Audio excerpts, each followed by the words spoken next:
हाँ, एक सवाल बनता है इमरान खान से जो कई दफा मेरे ज़हन में आया कि ये मुझे पूछना चाहिए, और वो सवाल ये बनता है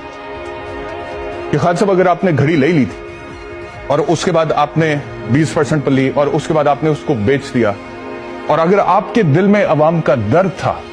तो आप उस घड़ी के पैसे गरीब लोगों पर भी तो लगा सकते थे, चैरिटी में भी तो दे सकते थे। ये एक सवाल बनता है, और ये सवाल इमरान खान से मैं पूछ सकता था, लेकिन मैं नहीं पूछ सकता। मैं इसलिए नहीं पूछ सकता क्योंकि मेरा ज़मीर गवारा नहीं करता। मेरा ज़मीर इसलिए गवारा नहीं करता क्योंकि मेरे माँ बाप की तरबियत यह है कि बेटा, जब भी किसी पर उंगली उठाओ उससे पहले अपने गिरेबान में झांको और अपने इर्द गिर्द देखो। इमरान खान से ये पूछने से पहले कि भाई आपने ये घड़ी ली, आपने बेची, वो पैसे आपने चैरिटी में क्यों नहीं दिए, मुझे शौकत खानम नजर आता है जिसमें मैंने गरीबों का, हजारों गरीबों का मुफ्त इलाज होते हुए देखा है।